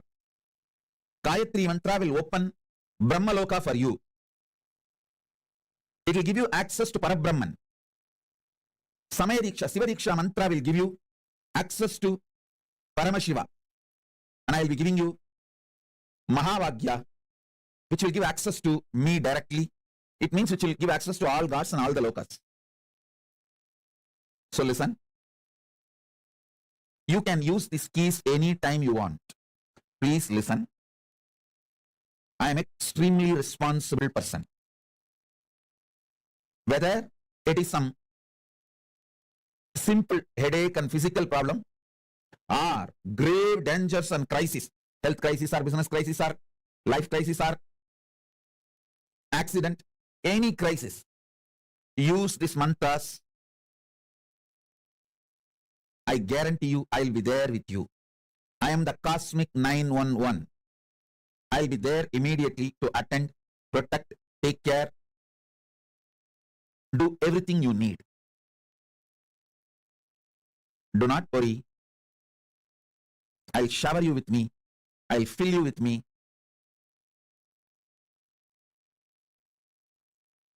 I will manifest me through you.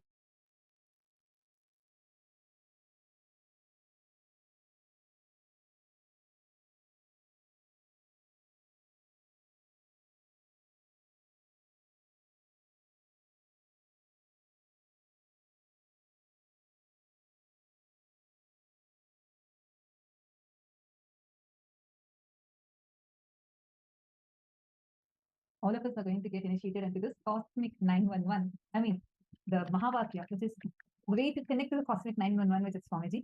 And we are going to be getting initiated into that. And we're going to get initiated into Shiva Diksha today. Literally a software upgrade of the core software with which you are operating in your life. You're going to get upgraded from that core software. So are you all ready for it? Even all those who received Shiva Diksha earlier, you can take the Diksha again. Actually, Swamiji, like Swamiji revealed, out of all the 16 types of initiations, the Acharya Abhishekam, even ritualistically, like Swamiji said, even if you're qualified to transmit the experience to others, you still need a ritualistic initiation. So in every way, Swamiji is like the, I should say, like sort of Sampurna Avatar, means in every way, ritualistically, traditionally, or even in terms of experience, enlightenment, in every way, Swamiji is the only one who can transmit these highest experiences to us. And that is what all of us are blessed to receive today. Because today, every one of you that are here, how many of you are here for the first time again? Sorry, if you don't mind, could you all post it again? Many of you posted earlier. How many of you are here for the first time? Because this session is a very important session for all of you. And I know a lot of Chinese participants are very new, and this is a very, very important session you should all not miss. So please, all the people who are here for the first time, do not miss this session, because this is in preparation for the Shiva Diksha that you're all going to be receiving today. Please be ready and do not miss this session, because this process, this session that you're all having today is a very important initiation for all of you. So can I request all the participants to please settle down? So all the all the auspicious learnings in life in Hinduism always starts with Shiva Diksha initiation.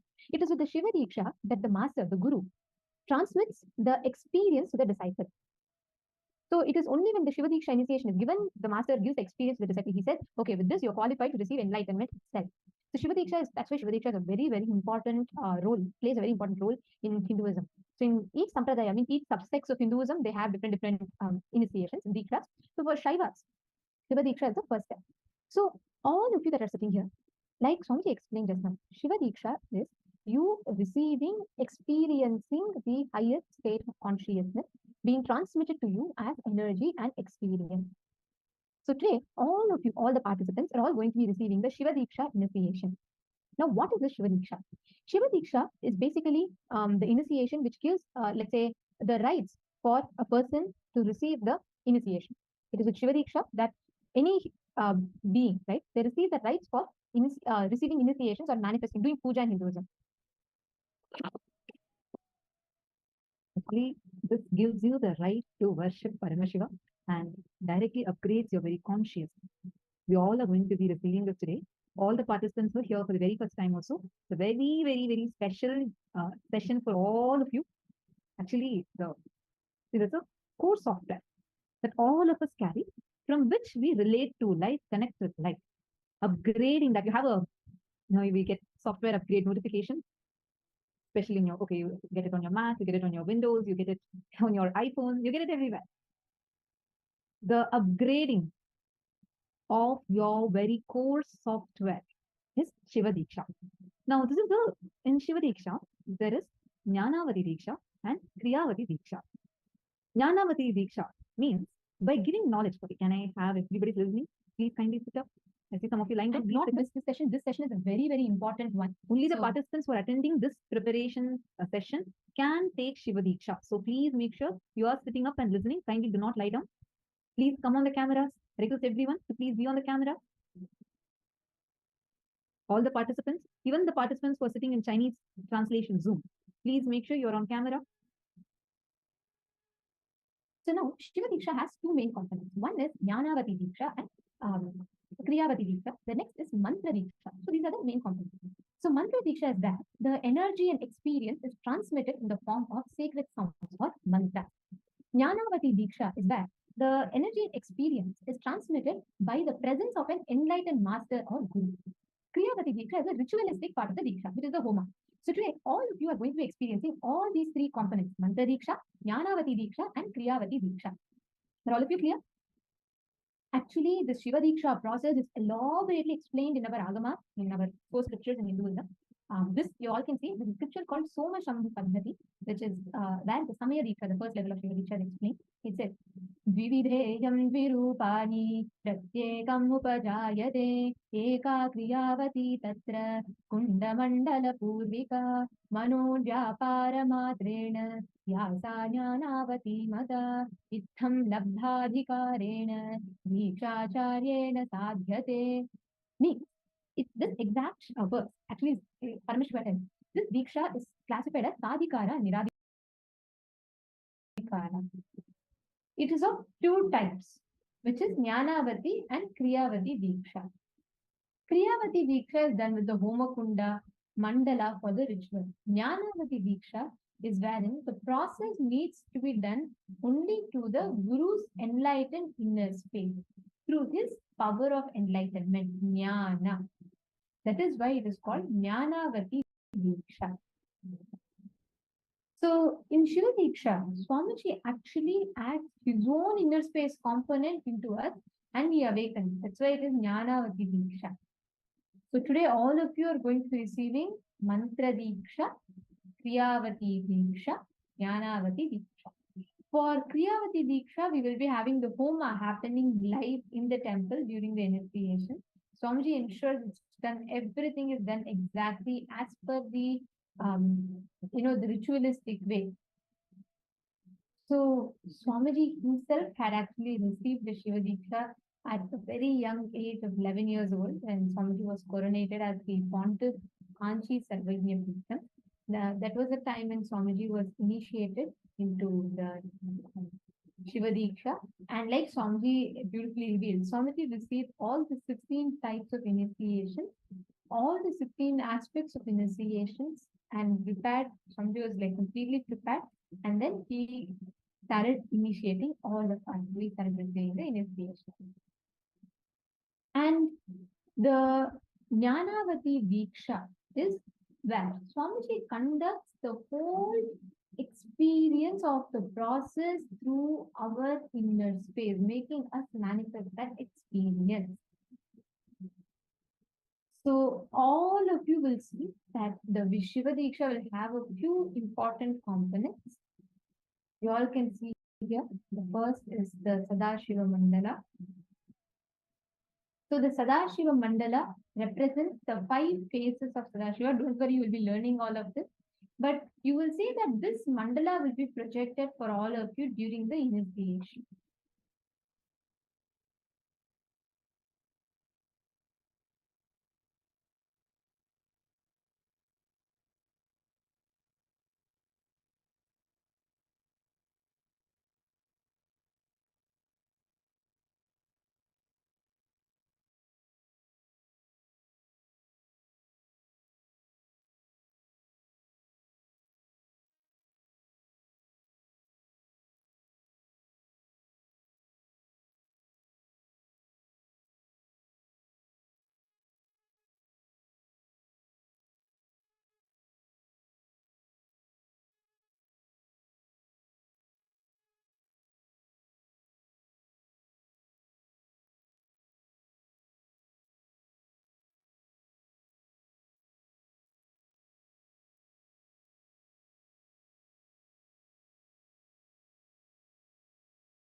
So now here you all can see today during the initiation, you all will be asked to drop a flower in this mandala, and here you will be receiving the spiritual name. I'll explain to you all what it means, okay? Each of us have one energy in us, right? It will be like each manifestation of Paramashiva. You all can see here. This white is Satyajata. I'll be explaining to you all the clear breakdown, so do not worry, you'll all know step by step what exactly it should be like. So here you all can see you're going to be having the mandala on your screen. It will be projected like this on your screen. Don't worry about drawing it. You need not draw it. We will be showing you the mandala. So the mandala will be shown to you on the screen. You will be standing in the west facing the east. So you should be standing facing the eastern direction, and here, like you all can see, you will be standing facing the east. Now, each one of the face of the Shivalingam represents one face of Paramashiva. So far, are all of you with me? Can you please have everyone put yes if you're all with me? All the viewers on YouTube. Yashodhan Kulkarni, Nithyanandam, Paramashiva Priya, Nithyanandam. Come on, can I request all the YouTubers, all the YouTube viewers, sorry, all the YouTube viewers, please put yes in the chat if you're with me so far, if you understood. And all the participants sitting here with us on the Zoom, I request all of you to put yes in the chat if you have understood.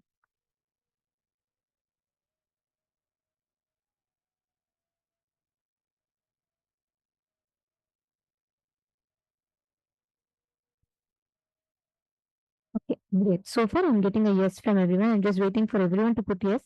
And any of you have any questions, you all can ask. Okay. See, it is very important to understand the science behind this initiation before you receive initiation. Someone with me, thank you for your yes. Okay, got it. So now, you all can see here. The Satyajata is the generator, which is the white color Shivalinga. Vamadeva is operator, which is a red color Shivalingam.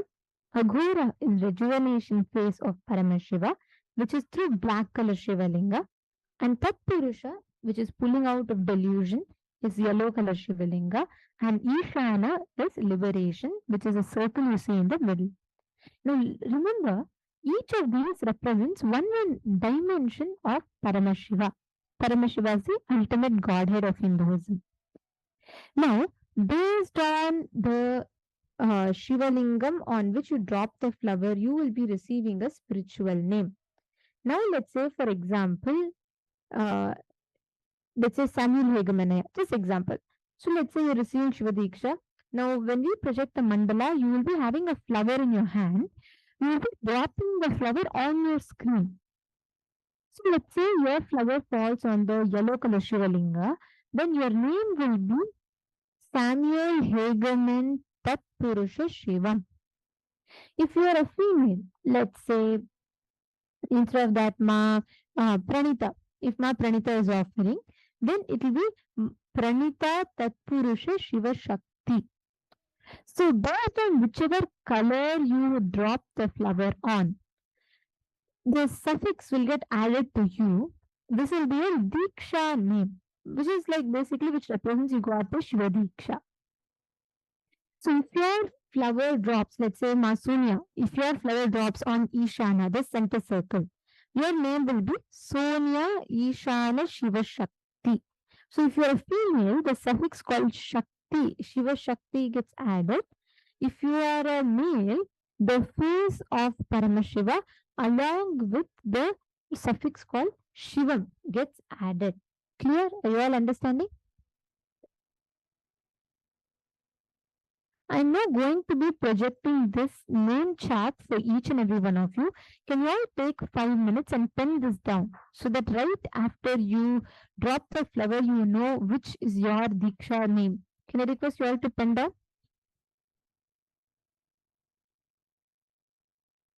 Just write down this name chart. My Jenzang, Wenjiu, my Hexia Liu. Can I request every one of you to please just write down this? See, this is a name chart. Based on whichever place you drop, you will know.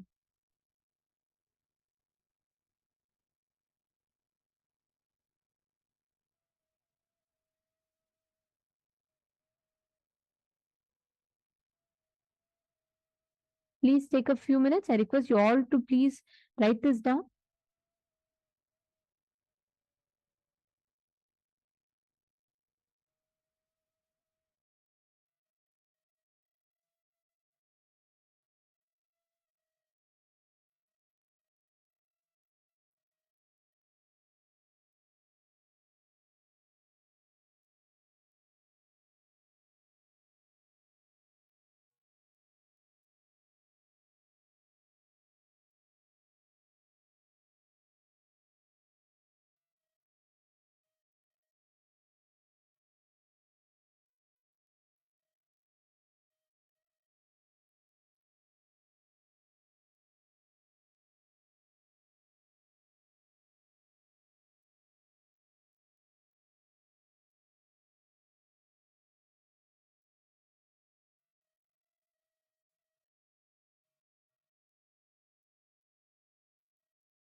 Yes. So have you written this down? Okay. So now this name, based on this chart, you will be finding your name. So right after the initiation, you all can see this chart that you've written down, and based on that, you can identify your name. So whichever color lingam that you drop the flower in, that becomes your name. So why is this name important or significant? Because this spiritual name, wherever you drop, this becomes your Diksha name. And this indicates that that particular phase of Paramashiva will manifest through you. Like that will be your main, let's say, main component of Paramashiva, which you will manifest or which you will experience.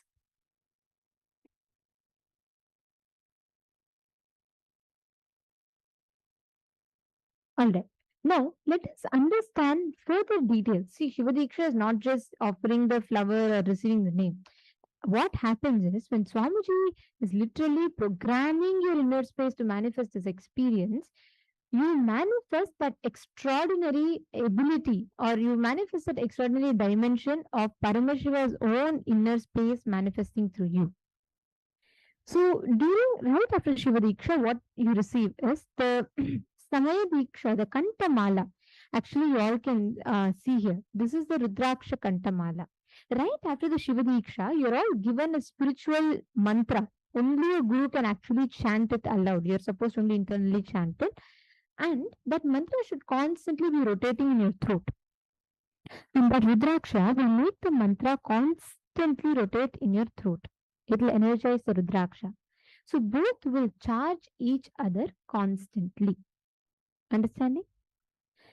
The next is for the Shiva Diksha. All the male bodies will receive the Yajnopavitam. If you are a female body, then during Vishesha Diksha, you will receive Yajnopavitam. If you are a male body, you will receive the Yajnopavitam on Shiva Diksha day.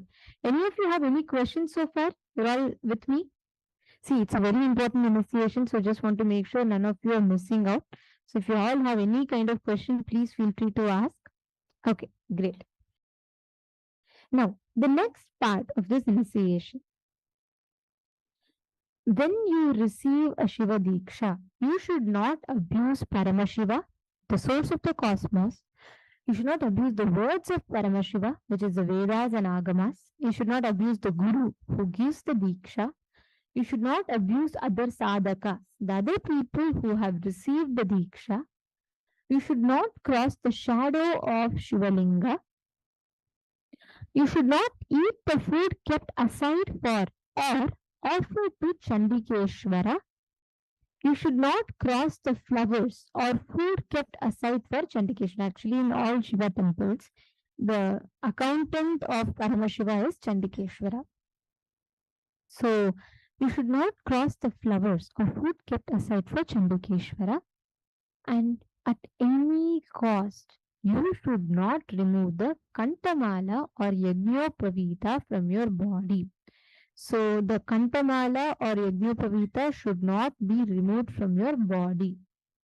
So are all of you clear? If you all have understood, please put yes that you have understood all the guidelines of Shiva Diksha.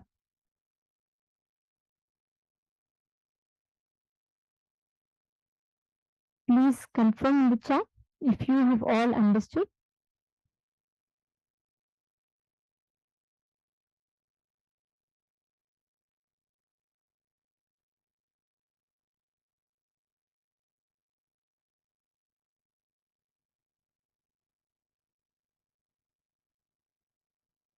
Yes. I request everyone to put in the chat.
Now, all those who want to sign up to receive the Shiva Diksha, please take a few minutes. Please make sure you're all heading to this link and you're all signing up. We'll give you all a few minutes. We request all the participants to sign up in the link as shown here. Anyone who wants. Okay, Samuel Higanmanaya, you've already received. That's wonderful. If you've already received, you don't need to receive again. This is only for the participants who have never received Shiva Diksha before. And if you want reinitiation, like you have received but you want to take again, you can. You're free to take. Ma Nithyananda Paramashiva, sorry.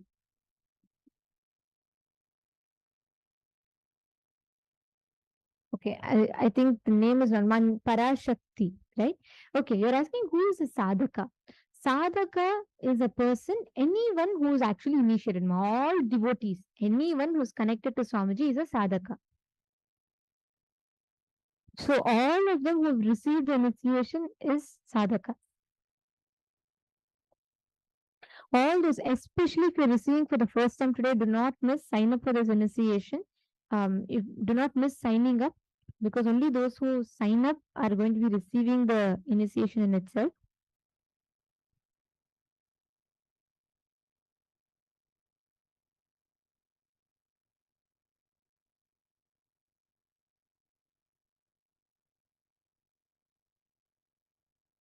Yes, all of you can do, and we have a support desk team who will be posting the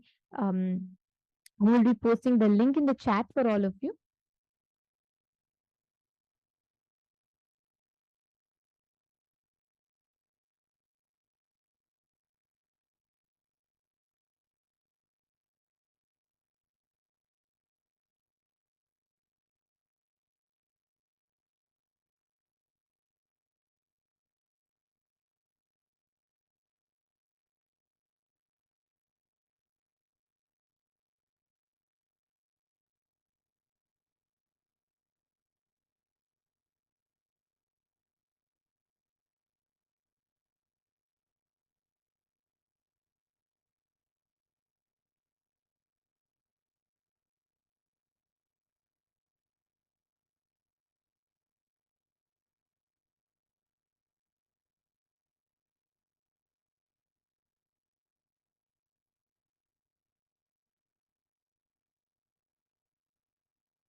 Anyone who's yet to sign up, please quickly let's take a minute or two and sign up.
Yes. Okay. All right. So now looks like many of you have, all of you have signed up. Now with this, we are going to be entering into the next session, which is a very, very important session where we are going to be manifesting the power of consciousness over matter. So now to all the participants that are here, let us all enter into the power of consciousness over matter.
So as all of you have signed up, I'm so excited to see so many of you who are signing up for receiving the Shiva Diksha.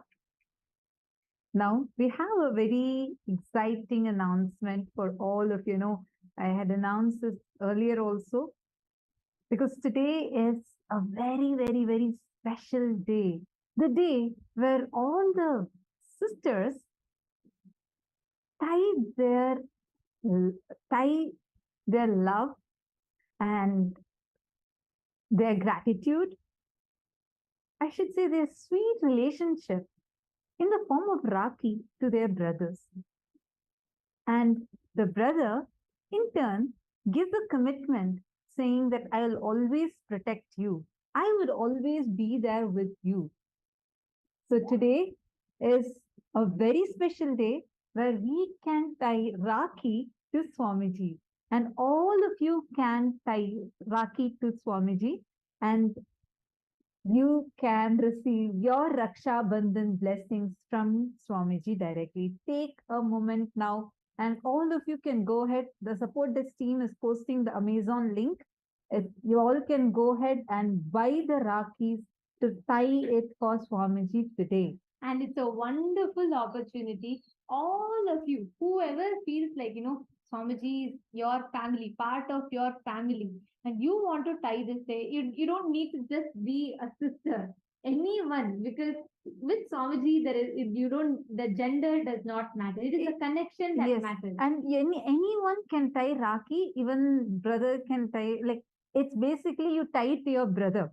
And your brother says, I'm going to continuously be protecting you and I will take care of you. And today we all have, for the first time, you have an opportunity to offer Rakhi like as e-Rakhi, where you're going to offer it and physically this Rakhi will be delivered where Swamiji will, you will be offering it to Swamiji, tying it for Swamiji.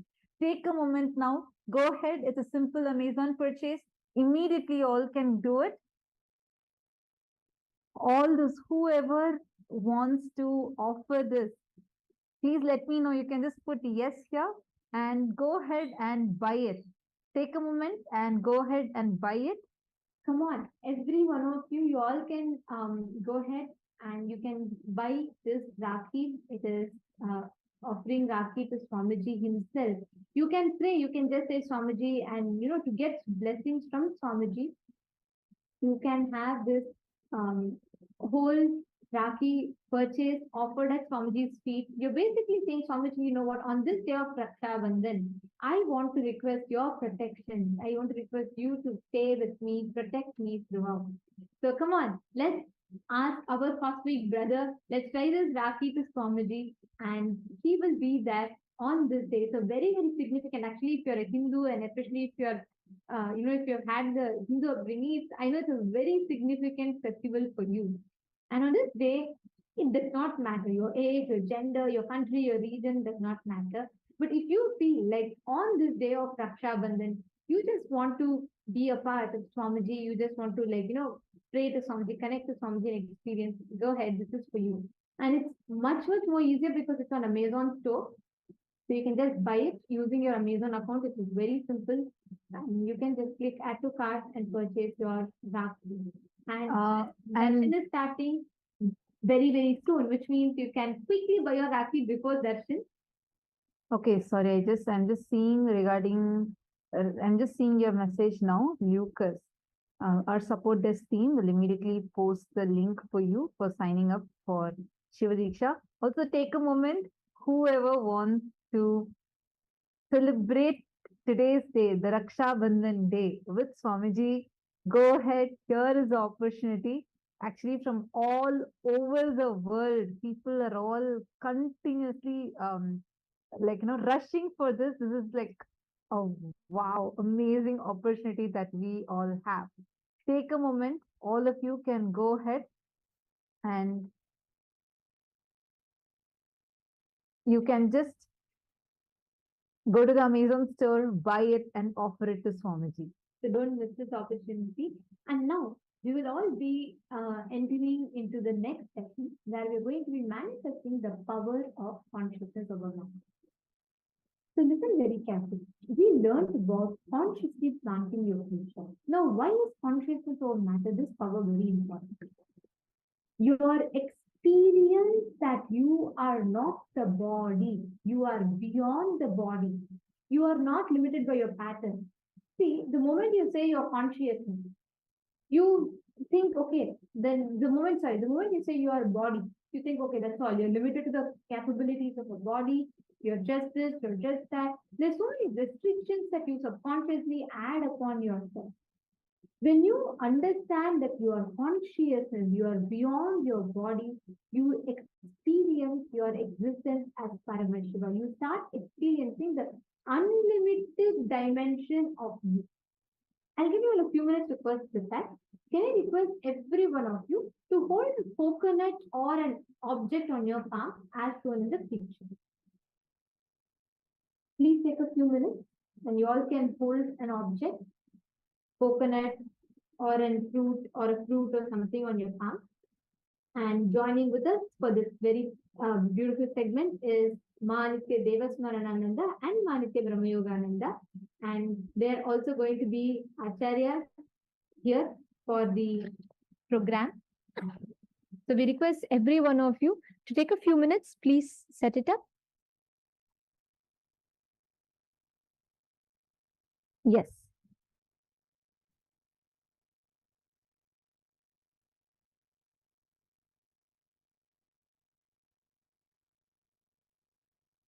Nithyananda, everyone. So, yes, as Nithyananda said, my name is Manitya, and till everyone brings their coconut or whichever fruit they're manifesting with, I'll just give a small introduction about what we are going to manifest. So now we are manifesting the power of consciousness over matter. So in this power, you will be connecting to Swamiji, and you will see the object in front of you is matter, and you are consciousness. You are the medium through which Swamiji, who is consciousness, will be manifesting and flowing through you. And in this power, it is very simple what we have to do. You just have to connect to Swamiji. Remember your moment with Swamiji and connect to Swamiji and just surrender at his feet, saying, Swamiji, you have to flow through me and you have to manifest this power for me. So, yes. So please understand, it is just the cognition we hold, the cognition which each one of us has to hold, which is I am the source, right? When we cognize I am Paramashiva, when I cognize I'm the source, that's when I understand that from that responsibility and from the experience in the space that I'm the source, everything around me is a manifestation of me. So I can simply move the matter, right? You will see just that small shift in cognition and the experience of oneness. Swamiji will simply manifest through each one of us, and we will be able to move the matter in front of us. And Swamiji also says that there are only two things which are really real. One is consciousness, Paramashiva, and one more is matter. So now it is just going to be where consciousness manifests and moves the matter, because consciousness is of course in a higher state than matter itself. So just holding this cognition that yes, I am Paramashiva, I am consciousness, I just have to give a simple command in that space of oneness with Swamiji. I just have to give a simple command, and I'll be able to manifest this. And when we are manifesting this power now, it is important to manifest it, because whatever cognitions Swamiji is teaching, whatever cognitions we are imbibing, becomes a part. It becomes an experience when we manifest power. Because when you listen to a powerful cognition and when you manifest the power after that, a click happens within you. Because Swamiji says that only when something clicks in you can you manifest the power. So we manifest power for that. And please understand, it is a very powerful virtuous cycle which all of us will experience. When I cognize something and that thing becomes my experience, then we have that cognition inside of us go more deeper inside us, right? So yes, this is the truth. I am consciousness and I am the source. I am able to move the matter. And then you reinforce that cognition inside you. You experience it more and cognize it more. So it's a very beautiful, powerful, virtuous cycle which gets kicked inside us. I request all of you, please do not miss power manifestation. This is the most important part of these sessions you are attending and getting ready for the darshan. And so I hope all of you are ready with your fruits or your coconut.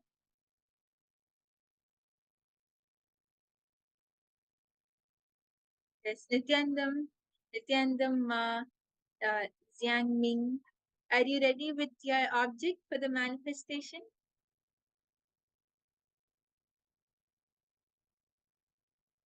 Ma Jinghua, Paramashiva Parashakti. Nithyanandam, are you ready with your object for the manifestation? If all of us are ready, we can start the manifestation. Ma Ihan, Ma Jagaranyananda. Yes, I request all of you, please keep the objects in front of the camera.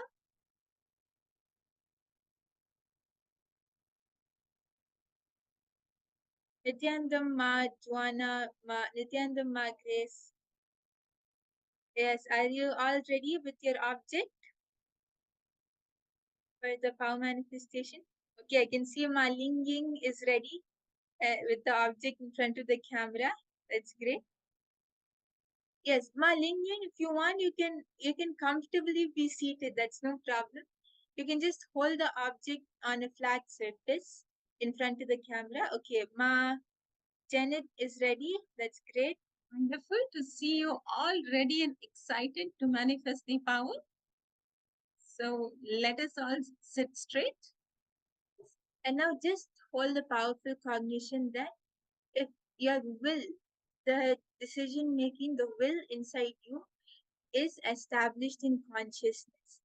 And your body is matter, your hands are matter, and the object in front of you is also matter.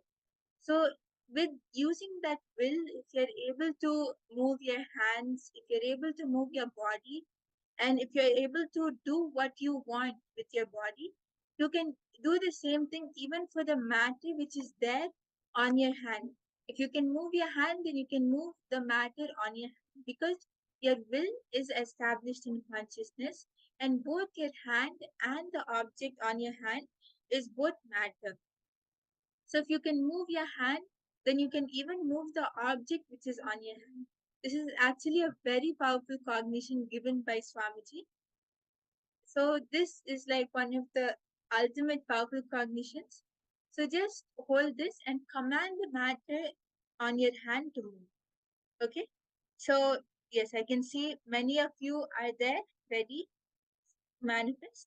So now I request everyone to sit straight and chant the Mahavakya.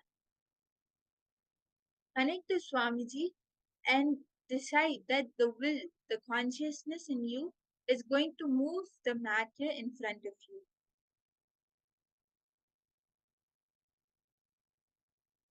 Just all sit straight, chant Mahavakya, and give the command to the object to move.